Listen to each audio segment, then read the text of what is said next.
Good morning सभी को। सभी परीक्षार्थी जो जेपीसी की तैयारी कर रहे हैं, जो भी जेपीसी की परीक्षा तैयारी कर रहे हैं और जिनको मेंस का एग्ज़ाम देना है, तो हम लोग इसी मुद्दे पर हम लोग बात कर रहे हैं। और मेरा जो वीडियो का मेन मोटिव है वो जेपीसी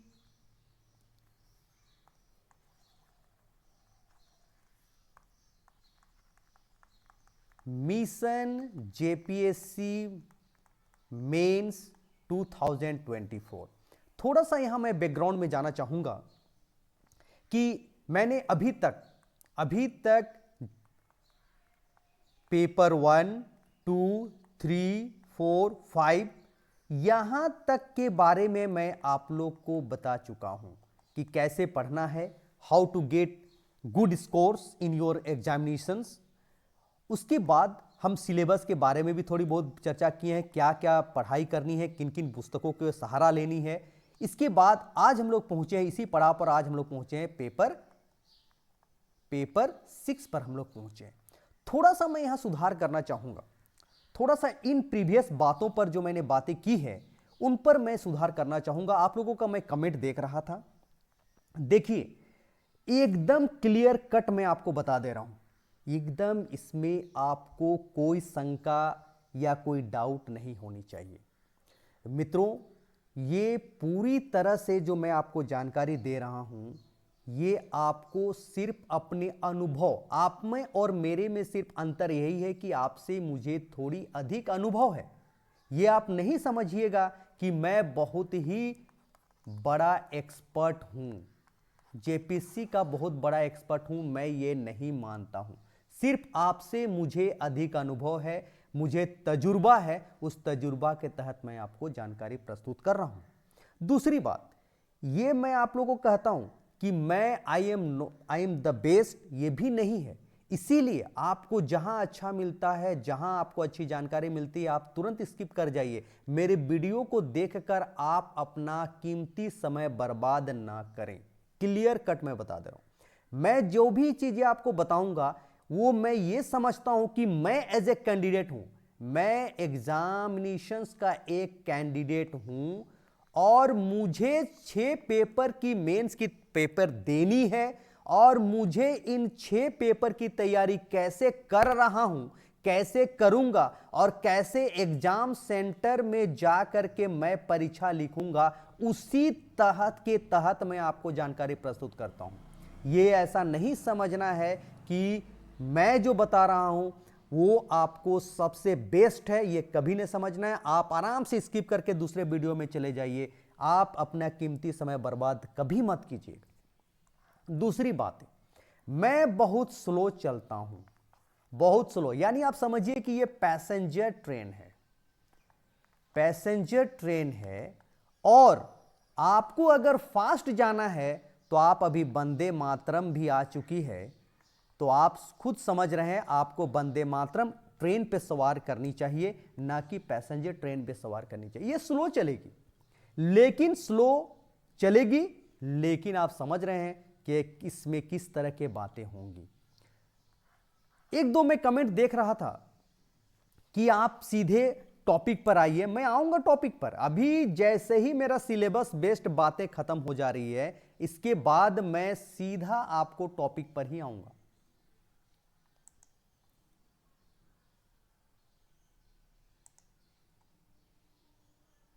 और मैं जो आपको जिन जिन पुस्तकों को पढ़ने के लिए बोल रहा हूं और जिस तरीके से पढ़ने के लिए बोल रहा हूं, अगर आप उसको फॉलो करेंगे तो आप इसका परिणाम यह होगा, आप सफल और कामयाब बनेंगे।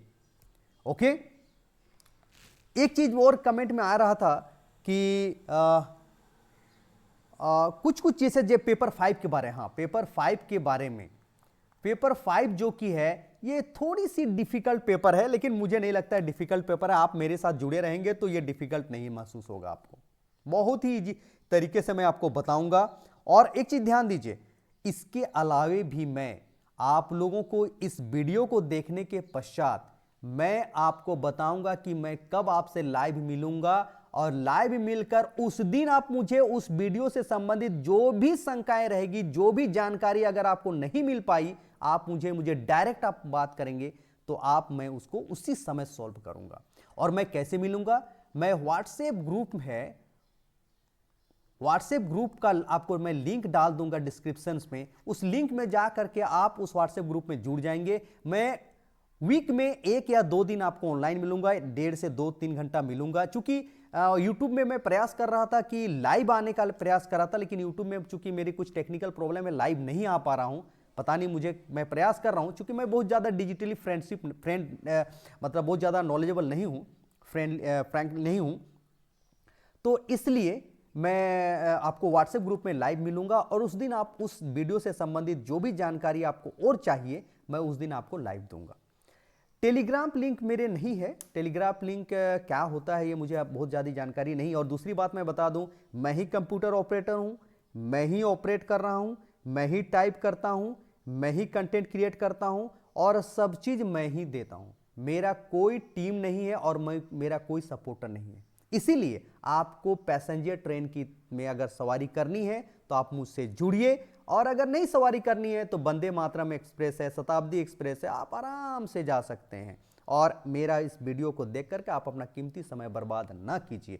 यही आप सभी विद्यार्थियों से, सभी एग्जामिनर्स से मेरा यही रिक्वेस्ट है। तो चलिए अब हम लोग आते हैं पेपर 5 में। मैं थोड़ा सुधार कर दूं। पेपर 5 में जो 20 ऑब्जेक्टिव क्वेश्चन पूछे जाएंगे, 20 ऑब्जेक्टिव क्वेश्चंस पूछे जाएंगे, उनका जो पैटर्न है आपको पता है। उसमें 4 ग्रुप है, ग्रुप ए, बी, सी और डी। ये 4 ग्रुप हैं और ग्रुप डी। तो इनमें से 6 क्वेश्चन, इसमें से 6 क्वेश्चन, इसमें से 4 क्वेश्चन और इसमें से 4 क्वेश्चन पूछा जाएंगे। तो इस तरह से इनको जोड़िएगा तो 20 क्वेश्चन हो जाएगा। 20 into 2 marks equal to 40 marks आपको क्या होगा? ऑब्जेक्टिव में आएगा। अब यहां थोड़ा सा ध्यान दीजिएगा। यहां जो जानकारी आपको मैं देना चाह रहा हूं, आप ये कभी पकड़ नहीं सकिएगा कि ये 6 क्वेश्चन और 4 क्वेश्चन है। हो सकता है आपका ये 6 क्वेश्चन यहां से 8 क्वेश्चन पूछे, यहां से 2 ही क्वेश्चन पूछे। इसीलिए मेरा आप लोगों से रिक्वेस्ट है, ये तो एक क्राइटेरिया बना दिया है कि 6, 6 और 4। आप इसको पकड़ नहीं सकते कि ये जो 6 क्वेश्चन है ये ग्रुप ए का है कि ग्रुप बी का। ये थोड़ा डिफिकल्ट है इकोनॉमिक्स में। तो आपको करना क्या है, चाहे ग्रुप ए का अगर 10 टॉपिक है, ग्रुप बी का 15 टॉपिक है, ग्रुप सी में अगर 6 टॉपिक है, तो मित्रों आप सबसे मेरी यही सलाह होगी, आप इन 10 टॉपिक से रिलेटेड सभी ऑब्जेक्टिव को बना दीजिए। या तो मैं आपको बताया हूं, इकोनॉमिक्स से रिलेटेड जो भी ऑब्जेक्टिव क्वेश्चन आपको कहीं भी मिल रही है, आप ये टॉपिक से संबंधित हो, चाहे इससे संबंधित हो, चाहे इससे संबंधित हो, अच्छी तरीके से याद कर लीजिए। तो इस तरह से 6, 6, 12 और 4, 16 ऑब्जेक्टिव आपको आसानी से आ जाएगा। और आप ये कंफ्यूजन में मत रहिए, ये डायलेमा में मत रहिए कि ये जो ऑब्जेक्टिव क्वेश्चन है ग्रुप सी का है कि ग्रुप बी का, हमको इसको क्लेम करना है, हमको ये करना है, ये एग्जामिनेशन पैटर्न से नहीं दिया गया है। इस पर आप दिमाग अधिक ना लगाएं और अपना कीमती समय बर्बाद ना करें। हाँ, ग्रुप डी जो 4 क्वेश्चन है, ये क्लियर पता चलेगा कि ये झारखंड इकोनॉमी से रिलेटेड है या नहीं। ओके, तो आप इस 4 क्वेश्चन यहां से रखिएगा और बाकी यहां से 16 क्वेश्चन आप देख सकते हैं। तो चलिए हम लोग आते हैं आज और हम लोग शुरू करते हैं आज का नया जो वीडियो बेसिकली मेरा है, वो है पेपर 6 के बारे में।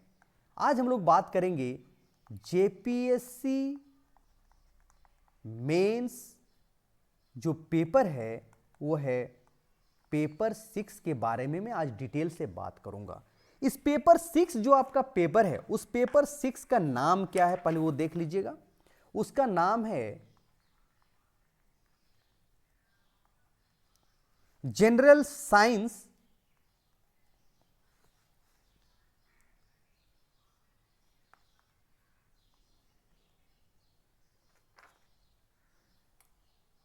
एक मिनट,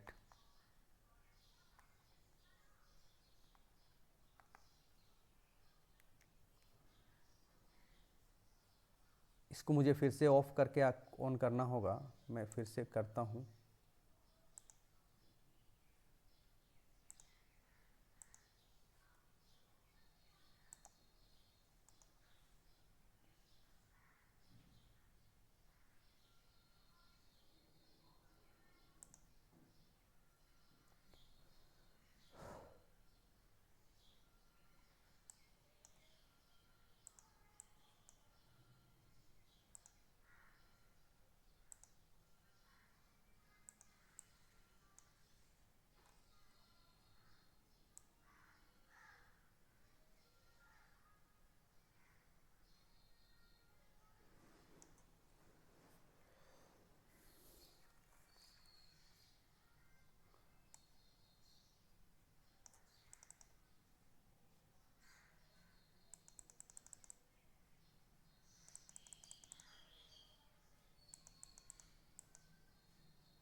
हम लोग बात कर रहे हैं पेपर 6। हम लोग बात कर रहे हैं पेपर 6, और ये पेपर 6 जो है, इसका पेपर 6 का नाम क्या है? यह है general science environment and technological development, technology development.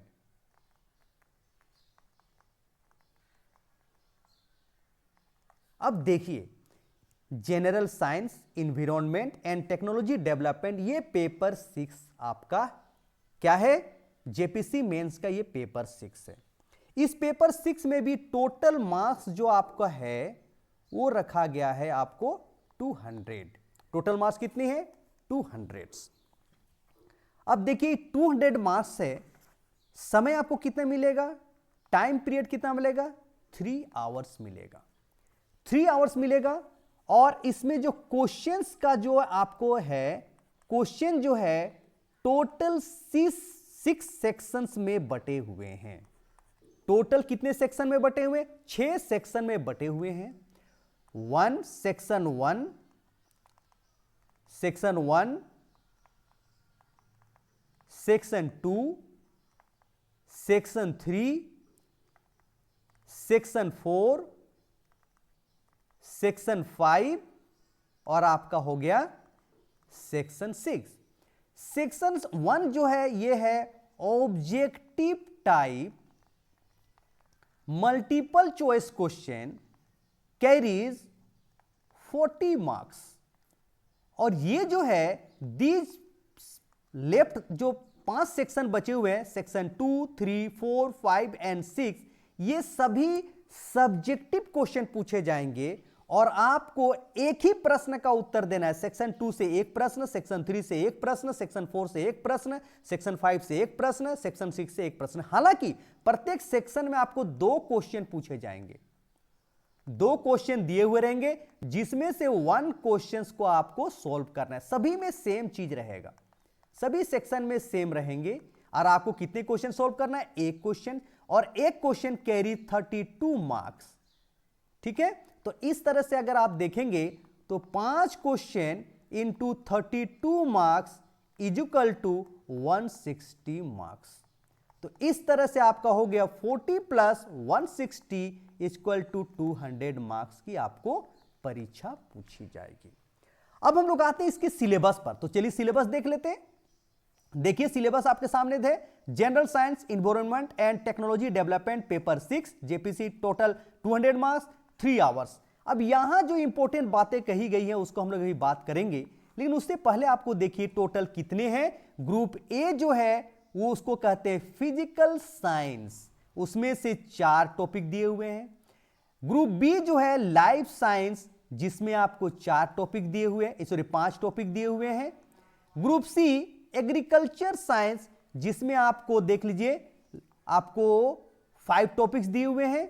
और ग्रुप डी इन्वायरमेंटल साइंस या इन्वायरमेंटल साइंस, जिसमें आपको ये टॉपिक दिए हुए हैं। और group E science and technology development, और उसमें ये टॉपिक दिए हुए हैं।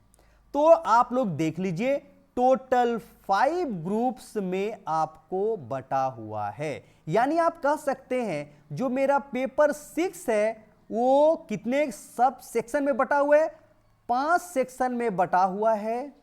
ये पहला सेक्शन है group A, group B, group C, group D और ग्रुप ई। ग्रुप ए जो है physical science, group B life science, group C आपका agriculture science, group D environmental science, और ग्रुप ई जो है आपको साइंस एंड टेक्नोलॉजी डेवलपमेंट है। अब आपको हम लोग बातें हैं मुद्दे पर आते हैं। आपको टोटल कितने ग्रुप में है? 5 ग्रुप में आपको सिलेबस बटा हुआ है। 5 ग्रुप्स में क्या हुआ है? बांटा गया है या बांटा हुआ है। अब आपको कैसे करना है अब देख लीजिए।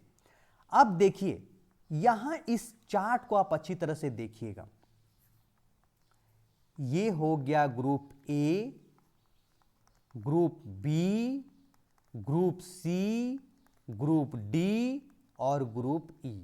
तो यहां से आपको 2 क्वेश्चन, सॉरी यहां से आपको 4 क्वेश्चन,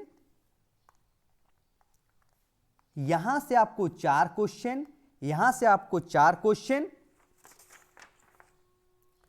और यहां से आपको 4 क्वेश्चन, यहां से आपको 4 क्वेश्चन। ये जो है, जो आपका क्वेश्चन पेपर कितने सेक्शन में बटा हुआ रहेगा? टोटल 6 सेक्शन में बटा हुआ रहेगा। तो पहला जो सेक्शन है, फर्स्ट सेक्शन जो है, वो क्या मैंने बताया था? Objective type multiple choice question रहेगा। तो प्रत्येक सेक्शन से आपको 4 क्वेश्चन पूछा जाएगा, यानी ग्रुप से। जो आपका जो सिलेबस का 5 ग्रुप है, पांचों ग्रुप से 4-4 क्वेश्चन पूछा जाएगा। तो इस तरह से आपको कितना क्वेश्चन हो जाएगा? 20 क्वेश्चन हो जाएगा। और यही 20 क्वेश्चन मिलकर के आपका क्वेश्चन पेपर का सेक्शन ए बना हुआ रहेगा, जिसमें से आपको 20 क्वेश्चन मल्टीपल चॉइस रहेगा और एक क्वेश्चन का 2 मार्क्स रहेगा। तो आपको 40 मार्क्स इसमें प्राप्त हो सकते हैं। तो आपको सभी सेक्शन, सभी ग्रुप, सिलेबस का सभी ग्रुप्स को आपको अच्छी तरह से ध्यान देना है, और उससे संबंधित जो भी ऑब्जेक्टिव क्वेश्चन बन रहे हैं उसको आपको अच्छी तरह से तैयारी कर लेनी है। तो इस तरह से आपको क्वेश्चन पेपर का जो सेक्शन 1 रहेगा वो क्लियर हो जाएगा। अब हम लोग आते हैं, बाकी जो क्वेश्चन पेपर का 5 सेक्शन रहेगा, तो उसमें क्या होगा? ग्रुप ए से आपको 2 क्वेश्चन, ग्रुप बी से 2 क्वेश्चन, ग्रुप सी से 2 क्वेश्चन, ग्रुप डी से 2 क्वेश्चन और ग्रुप ई से 2 क्वेश्चन आपको दिया हुआ रहेगा। इन 2 में से कोई एक प्रश्न, इनमें से कोई एक प्रश्न, इसमें से कोई एक प्रश्न, इसमें से कोई एक प्रश्न और इसमें से कोई एक प्रश्न। तो इस तरह से ये देखिएगा तो 1 2 3 4 5 क्वेश्चन आपका हो जाएगा, और एक क्वेश्चन 32 मार्क्स का रहेगा। तो इस तरह से आपको 160 मार्क्स का हो जाएगा। यानी क्वेश्चन पेपर का जो बाकी 5 सेक्शन रहेगा, उसमें सेक्शन 1 जो रहेगा वो ग्रुप ए से संबंधित रहेगा, सेक्शन 2 जो रहेगा ग्रुप बी से संबंधित रहेगा, सेक्शन आपका 3 हो गया, सेक्शन 4 जो होगा आपको इससे रहेगा, सी से, सेक्शन 5 जो रहेगा आपका ग्रुप डी से रहेगा, और सेक्शन 6 जो रहेगा ग्रुप ई से संबंधित प्रश्न पूछे जाएंगे। 2 प्रश्न पूछे जाएंगे, उनमें से कोई एक प्रश्न आपको बनाना है जो आपको इजी लगे, जो आप जान रहे हैं, जिसको आप अच्छी तरह से आप लिख सकते हैं एग्जाम में, वही प्रश्नों को आपको बनाना है। तो आप इसको देख लीजिए। इस पूरे वीडियो में आपको मैंने कैसे, आपको कौन कौन से प्रश्न कैसे पूछे जाएंगे, कहां से रहेगा, ये पूरा आपके समक्ष मैं आपको रख दिया हूं। बाकी आप देखना चाहते हैं कि ग्रुप ए में मेरा क्या क्या टॉपिक है, ग्रुप डी में क्या क्या टॉपिक है, तो मित्रों आपसे मेरी सलाह है, मैं आप शुरू दिन भी बताया था कि आप लोग जेपीसी की वेबसाइट में जाइए और ग्रुप जो जेपीसी का जो सिलेबस है, पूरे सिलेबस आपके पास होनी चाहिए। कैसा होनी चाहिए? हार्ड फॉर्म में होनी चाहिए, स्पाइरल बाइंडिंग में होनी चाहिए, और आप समय अनुसार सिलेबस को बगल में रखिए और उसके अनुसार देखिए। जैसे ग्रुप ए में जो है फिजिकल साइंस, उसमें क्या क्या टॉपिक है आपके सामने होनी चाहिए, और उससे संबंधित जो भी आप मैगजीन लेते हैं, जो भी आप साइंस से रिलेटेड मैगजीन पढ़ते हैं, तो वहां अगर कोई ऑब्जेक्टिव क्वेश्चन दिया हुआ है तो आप उसको तुरंत जॉट डाउन करके उस ग्रुप ए वाले में आप नोट डाउन कर लीजिए, और आप फाइल इस तरह से आप नोट्स बना सकते हैं और आप इसकी तैयारी कर सकते हैं। अब रही आपको किन किन पुस्तकों को पढ़नी चाहिए। अगर मैं एक विद्यार्थी होता और अगर मुझे जेपीसी मेंस का मैं तैयारी कर रहा होता, तो मैं किन किन पुस्तकों का सहारा लेता और कैसे लेता और किस तरह से लेकर मैंने अब सफलता प्राप्त की है।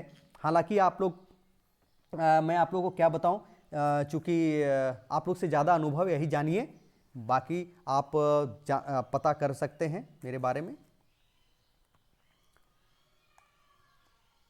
चलिए, जो आपको किताब पढ़नी चाहिए, देखो मित्रों आपको मैं बता दूं कि बहुत ज़्यादा किताब पढ़नी नहीं है। बहुत ज़्यादा किताब पढ़ करके आप क्या कर सकते हैं, कंफ्यूजन हो सकती है। आप क्या बोलें, आपको सफलता प्राप्त करनी, सिंपल भाषा में समझिए कि आपको सफलता प्राप्त करनी है। You have to become a success, आपको सक्सेस प्राप्त करनी है, नॉट ए स्कॉलर। ध्यान दीजिए, मैं हमेशा छात्रों को बोलता हूं विद्वान बनने के लिए बहुत समय है आप मित्रों आप लोग के लिए, लेकिन मेंस की सफलता प्राप्त करने के लिए 4 से 5 ही महीने आपके पास है। तो अभी आप सफलता प्राप्त कीजिए, बाकी आप विद्वान बाद में बनते रहिएगा। तो क्या क्या किताब पढ़नी है आपको, मैं उसी पर चर्चा कर रहा हूं। सबसे पहला बात, जो किताब आपको पुस्तक सामग्री या मटेरियल आपको क्या क्या पढ़ने के लिए जरूरत चाहिए वो देखिए। आप किसी भी स्टोर में जाकर 9th और 10th के लिए, 9वीं कक्षा और 10वीं कक्षा के लिए जो भी विज्ञान की पुस्तक है, मैं उनके लिए बता रहा हूं जिनको जो कि विज्ञान बैकग्राउंड से नहीं है, साइंस बैकग्राउंड से संबंधित नहीं है, उन छात्रों के लिए मैं बात कर रहा हूं। क्योंकि जो विद्यार्थी ऑलरेडी साइंस बैकग्राउंड के लिए हैं उनके लिए तो मैं कुछ मार्गदर्शन नहीं कर सकता हूं, क्योंकि मैं एक आर्ट्स का विद्यार्थी हूं। लेकिन मैं अगर स्टूडेंट रहता, मैं अगर एक परीक्षार्थी रहता, तो मैं किस तरह से इस पेपर 6 को तैयारी करता, उस संबंध में मैं बात कर रहा हूं। इसको आप ध्यान दीजिएगा और इसको ध्यान देकर ही आप बात सोचिएगा। तो विज्ञान की जो भी पुस्तकें हैं, चाहे वो फिजिक्स का हो, चाहे वो बायोलॉजी का हो, चाहे वो केमिस्ट्री का हो, ये 3 ही विज्ञान के संबंधित पुस्तक आपके समक्ष होंगी। तो आप क्या कीजिएगा, 9th और 10th के लिए जो भी स्कूल्स में किताबें चलती हैं, पहला तो एनसीईआरटी का चलेगा, उसके बाद आपको रेफरेंस बुक में भारती भवन होगा, या जो भी और साइड बुक्स है उनको आप अच्छी तरह से देख लीजिए। टाटा मैग्रो हिल की अगर किताब आती है तो उसको भी देख लीजिए। तो सबसे पहला काम आपको करना है, 9th और 10th के लिए जो भी विज्ञान की पुस्तक आती है उसको आप क्या कीजिए, एक एक पन्ना अच्छा से देख लीजिए, ठीक है। और इससे संबंधित कोई प्रश्न आता है, आप कब समझिएगा कि मैं एक एक पन्ना देख लिया हूं, अगर इससे संबंधित कोई भी प्रश्न आता है तो अगर आप बना पा रहे हैं तो समझ लीजिए कि मैंने 9th और 10th की पुस्तक अच्छी तरह से पढ़ लिया है। अब हम लोग आते हैं नेक्स्ट।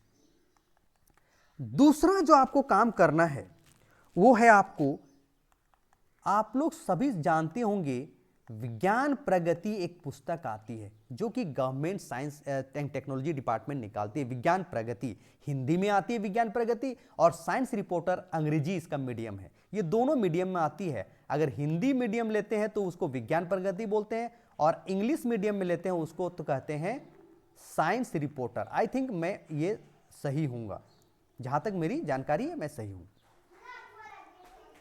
तो ये विज्ञान प्रगति एक मंथली, एक मासिक पत्रिका है। एक बार देख लीजिएगा, मासिक पत्रिका या 3 मासिक में है, मुझे पूरी डिटेल नहीं आ रही अभी, लेकिन ये विज्ञान प्रगति पुस्तक आपके लिए बहुत ही मददगार साबित होगी। साइंस रिपोर्टर है ना, तो विज्ञान प्रगति को आप लोग क्या कीजिए, प्रीवियस 2 साल का अगर कहीं मिल जाता है, अगर आप ले रहे हैं, कंटिन्यूअस ले रहे थे, तो आप इसको आप अच्छा से देख लीजिए। या आप क्या कीजिए, किसी लाइब्रेरी में जाकर, पुस्तकालय में जाकर के आप क्या कीजिए, उनको देखिए। और इससे संबंधित आपको सिलेबस एक तरफ रखिए, पेपर 6 का सिलेबस एक तरफ से रखिए, और उससे जो भी आलेख, जो भी आर्टिकल लिखा हुआ है, आप उसको एक समझिए, एक प्रश्न है और वो आर्टिकल एक उसका उत्तर है। यही आप समझ करके आप उसको तैयारी कर लीजिए। ओके, तो विज्ञान प्रगति देखना ना भूले मित्रों, विज्ञान प्रगति आप जरूर देख लीजिए। नेक्स्ट हम लोग आते हैं, एक आपको मैगजीन आती है down to earth. Down to अर्थ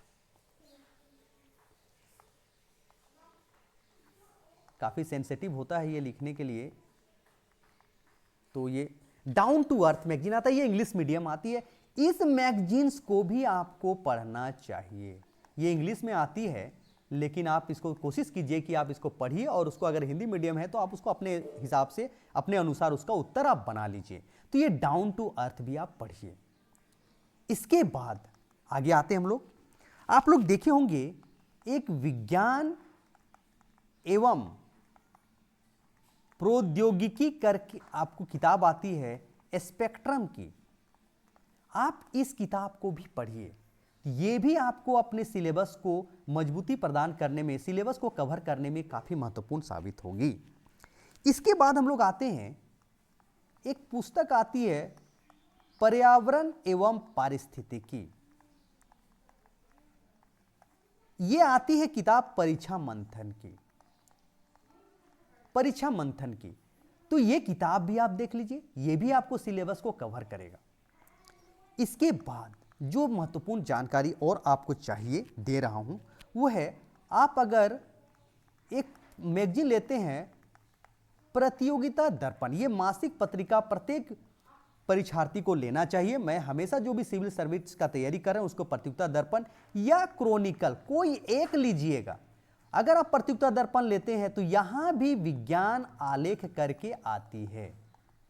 मित्रों, आप समझिए कि ये विज्ञान आलेख एक प्रश्न का उत्तर दिया हुआ है, आप वो प्रश्न आपकी तैयारी हो गई। उसी तरह से क्रॉनिकल भी लेते हैं तो इसमें भी विज्ञान आलेख आएगा। आप इसको भी समझिए कि एक आर्टिकल, एक प्रश्न का उत्तर आपको दिया हुआ है। तो इस तरह से देखिए, अगर एक मैं विद्यार्थी होता, एक परीक्षार्थी होता, तो मैं इतने ही पेपर को लेकर के, मैं समझ लीजिए कि मैं आपको तैयारी करता और इतना तो मैं श्योर रहता, इतने ही पेपर को पढ़ करके, इतने ही पुस्तक सामग्री को पढ़ करके मैं 120 अंक जरूर लाता, जरूर लाता। इतना जान लीजिए, मैं बहुत ब्राइट स्टूडेंट तो नहीं हूं, एक मॉडरेट स्टूडेंट हूं और कोशिश 110 से 120 प्रश्न मैं जरूर लाता। कैसे लाता? इन पुस्तक को पढ़ता, 9th और 10th की विज्ञान की पुस्तक को पढ़ता। विज्ञान प्रगति मैं कंटिन्यूअस लेता था, हमेशा उस समय लेता था। अभी प्रीवियस 10-12 साल से तो मैं नहीं ले रहा हूं, लेकिन जब मैं परीक्षार्थी था, मैं एक स्टूडेंट था, तो मैं विज्ञान प्रगति जरूर पढ़ता था। डाउन टू अर्थ मैं जरूर पढ़ता था।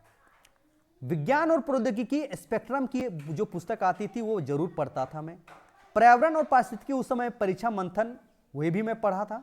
और प्रतियोगिता दर्पण, ये तो मेरा फेवरेट मैगजीन हुआ करता था। ये तो मैं बता दूं मित्रों, ये मैं क्लास 10th से पढ़ रहा था।